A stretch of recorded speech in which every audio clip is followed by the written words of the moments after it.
नमस्कार. आपण ऐकतोय साखी कहे कबीर, कबीरांचे दोहे आणि त्याचं स्वैर मराठी रूपांतर. हे मराठी रूपांतर केलेलं आहे सौ मनीषाताई अभ्यंकर यांनी. आपलं प्रकरण चाललंय 36व पीव पिछाणन कव अंग.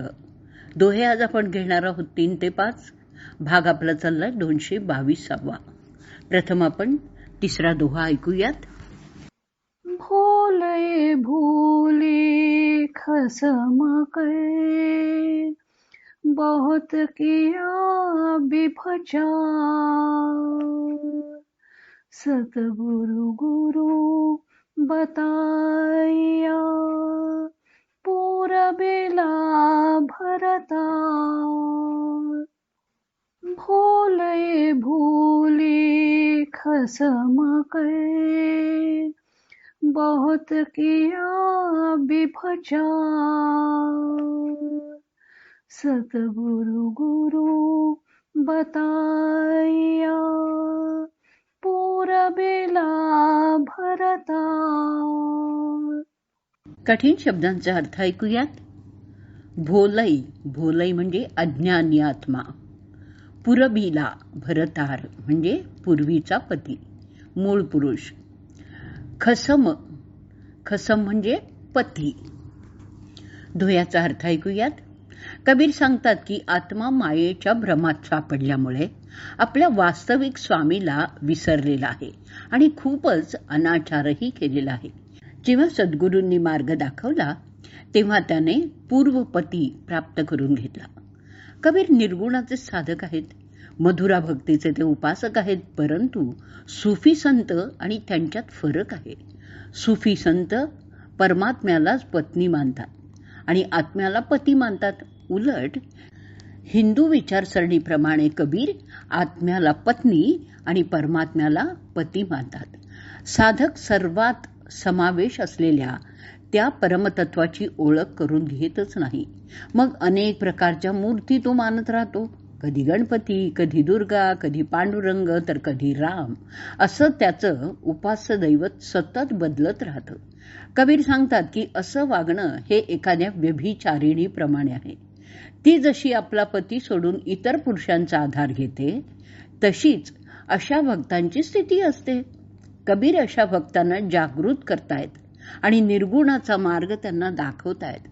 असा निर्गुणाचा मार्ग साधकांना एकदम सापडतच नाही. त्यांना सद्गुरू मार्गदर्शन करतात आणि मूळ परमत तत्वाची ओळखही करून देतात. ते सामर्थ्य फक्त सद्गुरूंच्या कडेच आहे. पुरेसू परच्या भया सब दुःख मेल्या दूरी, असं त्यांनी पूर्वीच्या एका दोह्यात सुद्धा म्हटलेलंच होतं. त्या परमतत्वाची प्राप्ती हेच साधकाचं ध्येय असलं पाहिजे, तरच त्या सच्चिदानंद स्वरूप परमात्मतत्वाशी एकरूप होता येईल. आता आपण या दोह्यावरची मराठी साखी ऐकूयात. परमतत्व विसरून साधला, केला से व्यभिचार, गुरुने त्यासी मार्ग दाविता, ओळखतो भरता. परमतत्व विसरून साधला, केला से व्यभिचार, गुरुने त्यासी मार्ग दाविता, ओळखतो भरता. पुढचा चौथा दोहा आपण ऐकूयात. जा कै मोह माथा नहीं, नाही रूप करू, पुहुप बास थई पातरा, ऐसा तत्त अनु. जा कै मोह माथा नहीं, नाही रूप करू, पुहुप बास थई पातरा, ऐसा तत्त अनु. कठीण शब्दांचे अर्थ ऐकूयात. पुहूप, पुहूप म्हणजे पुष्प. बास, बास म्हणजे निवास. किंवा गंधही होतो. पातरा, पातरा म्हणजे पातळ किंवा सूक्ष्म. दोह्याचा अर्थ ऐकूयात.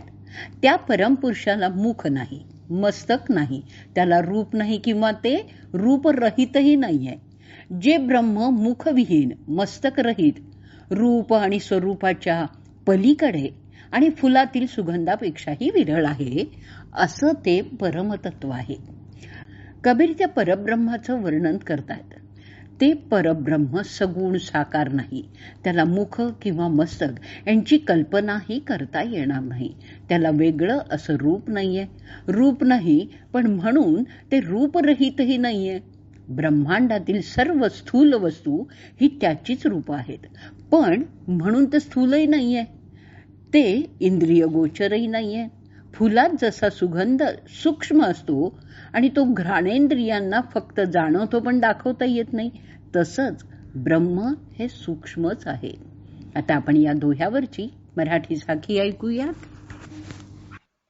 नाही मुखवा नाही मस्तक, ना अरूप न रूप. पुष्प सुगंधाहुनी सूक्ष्मते, असे तत्व अनूप. नाही मुखवा नाही मस्तक, ना अरूप न रूप. पुष्प सुगंधाहुनी सूक्ष्मते, असे तत्व अनूप. पुढचा 5वा दोहा ऐकूयात. चतुर्भुजा कै ध्यान में, ब्रिजबासी सब संत. कबीर मगनता रूप में, जाके भुजा अनंत. चतुर्भुजा कै ध्यान में, ब्रिजबासी सब संत. कबीर मगनता रूप में, जाके भुजा अनंत. दोह्याचा अर्थ ऐकूया. व्रजामध्ये राहणारे सर्व संत चतुर्भुज विष्णूचा अवतार असणाऱ्या श्रीकृष्णाच्या ध्यानात मग्न राहतात, परंतु कबीर ज्याला अनंत भुजा आहेत अशा परमात्म्यामध्ये लीन झालेले आहेत. श्रीकृष्णांनी अर्जुनाला अनंत मुख, अनंत हात असलेलं असं विश्वरूप दाखवलं होतं. अर्थातच त्यांनी अर्जुनाला निराकाराची ओळख करून दिली होती. कबीरही निराकाराचे उपासक असल्यामुळे ते सांगतात की मी त्या विश्वरूप परमात्म्याशी एकरूप झालेलो आहे. इतर संत सगुणाची उपासना करत असल्यामुळे चतुर्भुज विष्णूची उपासना करतात, तर अनंत भुजा असलेल्या परमात्म्याची कबीर उपासना करतात. आता आपण ह्याच दोह्यावरची मराठी साखी ऐकूयात आणि ह्या साखीबरोबर आजचा भाग आपण इथेच पूर्ण करूयात. चतुर्भुजाचे ध्यान करती व्रजवासी ते संत. कबीर उपासती त्या ब्रह्मासी, ज्यासी भुजा अनंत.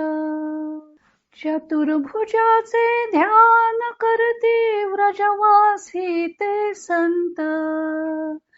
कबीर उपासती त्या ब्रह्मासी, ज्यासी भुजा अनंत.